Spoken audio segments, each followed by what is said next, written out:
Welcome to My Healing is Your Healing, a podcast for the woman who is ready to stop performing and reclaim her voice. I'm your host, Celeste, and around here, we don't do surface level. We go deep. Each week, we'll explore concepts like self-discovery, radical honesty, and the kind of healing that rewrites your story from the inside out.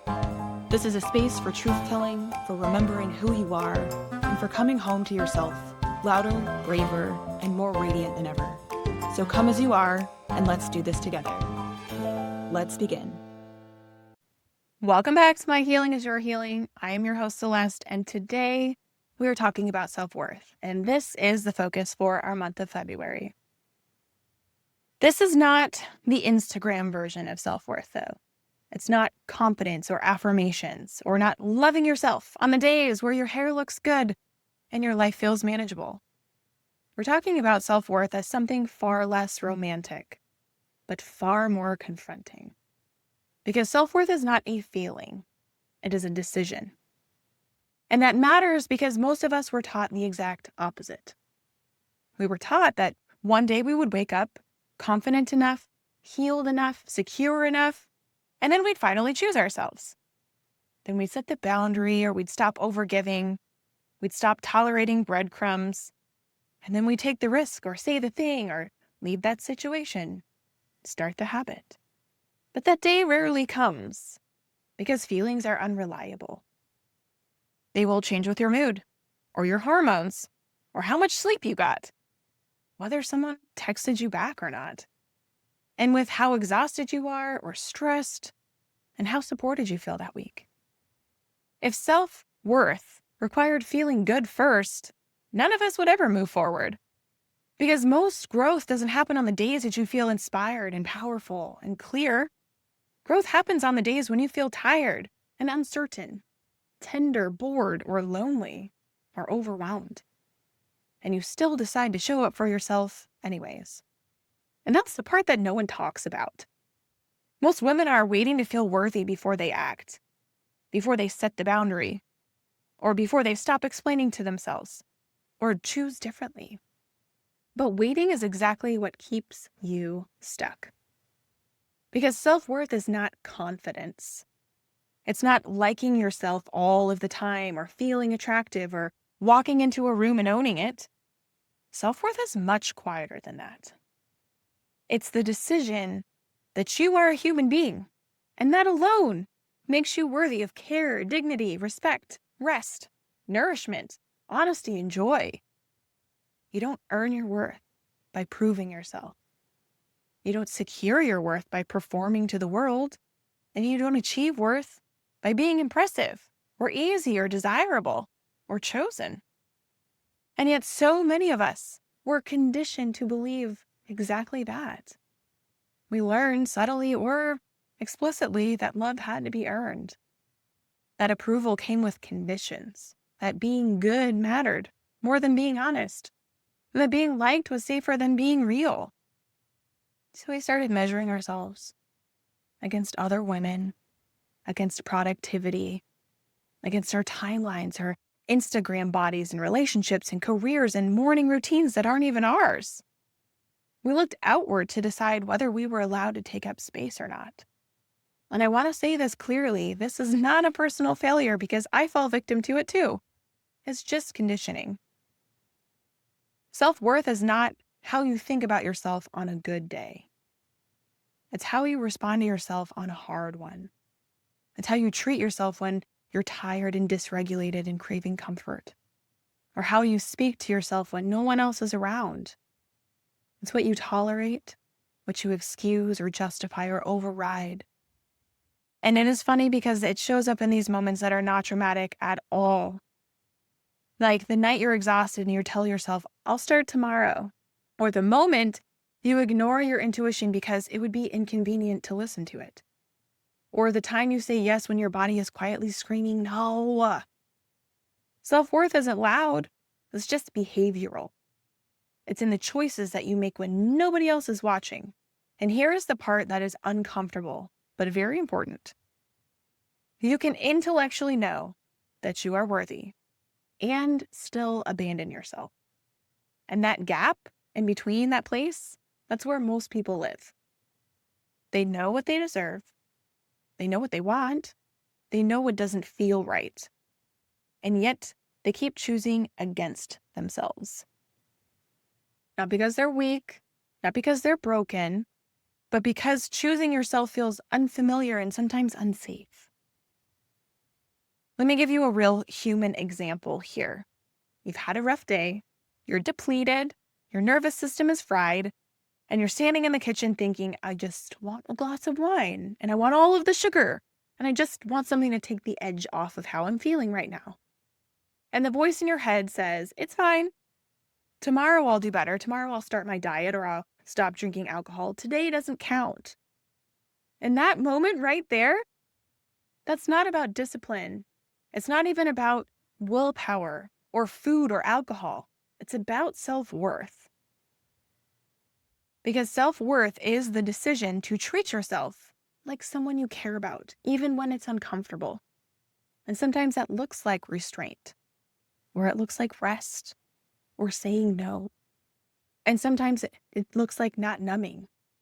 Not because you're punishing yourself, but because you trust yourself. You know who you are. And that trust is built through action, not intention. And here's the truth that most people don't want to hear. Self-worth doesn't become before your aligned behavior. It comes from it. You don't wait to feel worthy and then act. You act imperfectly, inconsistently, humanly. And worth solidifies through repetition, through you continuing to make the same decisions, the same good decisions. Every time you keep a promise to yourself. Every time that you choose the harder, truer option. Every time you stop abandoning yourself to stay comfortable. And that is how self-worth is built. Quietly, daily, and without applause from anybody else, maybe your dog. Knowing your worth is internal. Honoring your worth is behavioral. And this is where things get real. Because you can know your worth intellectually and still live in ways that contradict it every single day. You can say all the right things, read all the books, follow the accounts, and still abandoning yourself when it matters. Honoring your worth looks like speaking up even when your voice shakes. Not when you feel confident or that you've rehearsed it perfectly or that you're guaranteed a good response. And saying that thing anyways. It's choosing to name what it is that you want or what hurts you or what doesn't work, even when your heart is pounding and part of you wants to swallow it and keep the peace. And at the first few times that you do this, it's going to feel awful. It won't feel empowering. It will feel like you're doing something wrong. But every time that you speak anyways, you teach yourself something new. I can survive on my own honesty.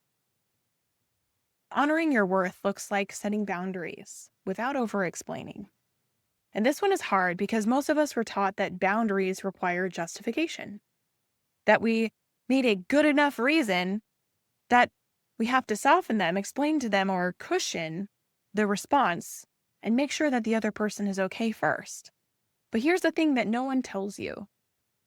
The urge to over-explain is often a sign that you don't trust yourself yet.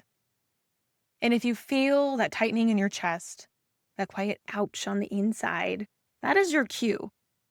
Say the thing, name your boundary, and then just let it sit.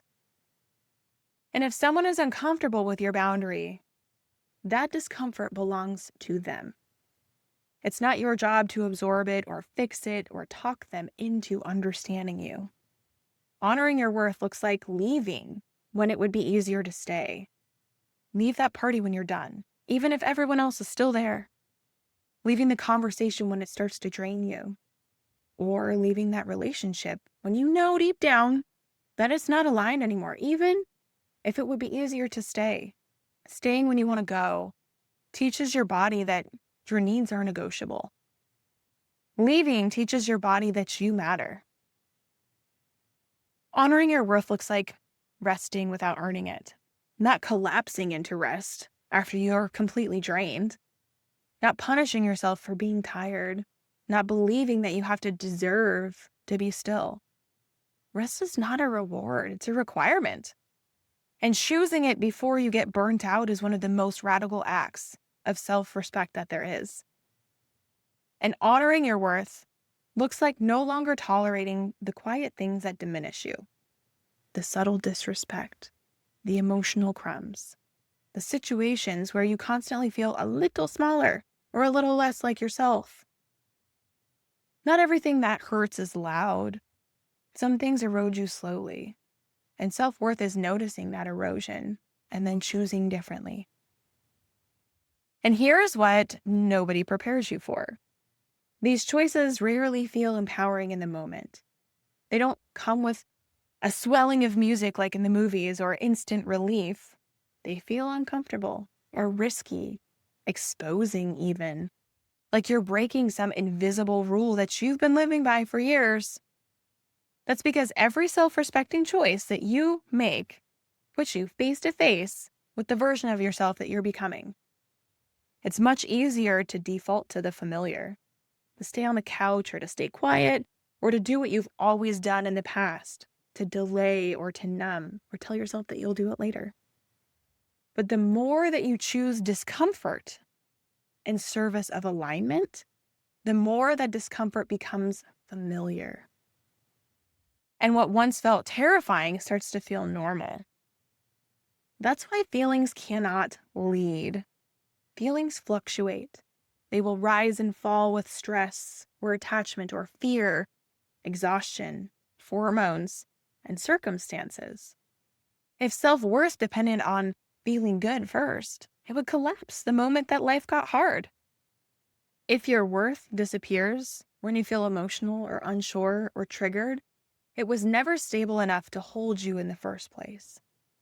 Self-worth has to be an anchor, not a mood. It has to be something that you choose even when you don't feel confident yet, even when you're unsure, even when you're scared. A decision that says, I am worthy, even when I'm uncomfortable. I am worthy when I don't have clarity. And I'm worthy even when this is hard. And that decision becomes the ground that you stand on when your feelings wobble, because you have a history with yourself. You know you can back yourself up. And that's why self-worth is not learned through belief, it's learned through practice. Because each time that you follow through on a self-respecting choice, your nervous system learns something new. I'm safe to protect myself. I can trust myself because I matter. And that is how worth becomes embodied, not through affirmations, but through follow-through. Brick by brick by brick by brick. Choice by choice, moment by moment. Self-worth often shows up in the most unglamorous ways. Choosing alignment without certainty. Having the hard conversation instead of avoiding it. Saying no to someone you like because it doesn't feel right. Or walking away when you could convince yourself to stay. These moments don't look powerful from the outside. No one's out there applauding for you. No one posts them on Instagram. But they are the moments that change everything on the inside. Because every time that you choose yourself, you become someone you can trust. And that trust compounds. So, here's our toolbox practice for this week. The self-respecting question. When you feel torn, or when you notice yourself people-pleasing or over-explaining, delaying or doubting yourself, I want you to pause and ask yourself, what is the self-respecting choice here? Not the easy one, not the one that keeps everyone comfortable, not the one that avoids tension, but the self-respecting one.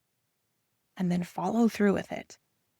Even if it feels awkward, or even if it's going to disrupt something, even if part of you wants to retreat. You don't build self-worth by waiting to feel ready. You build it by choosing yourself again and again and again, quietly, imperfectly, and consistently. And then one day you realize you're no longer asking yourself if you're worthy. You're living like you know that you are. If this episode resonated with you, come find us on Instagram at @myhealingyourhealing, or come join us for the Radiant Woman Circle every other Wednesday night. You can find it in the show notes below. Until then, keep showing up, keep growing, and remember, you were never meant to dim your light. Thanks for tuning in and being here, for healing out loud, and for walking this path beside me. If this episode cracked something open or helped you remember a part of yourself, pass it on and share it with someone you love. For more support, free resources, or the next steps to your journey, head over to my website, myhealingisyourhealing.com. And if you loved today's conversation, subscribe, rate, and leave a review. Your words help this space grow and help more women find their way home to themselves. If I was your muse today, then my healing is your healing. Until next time.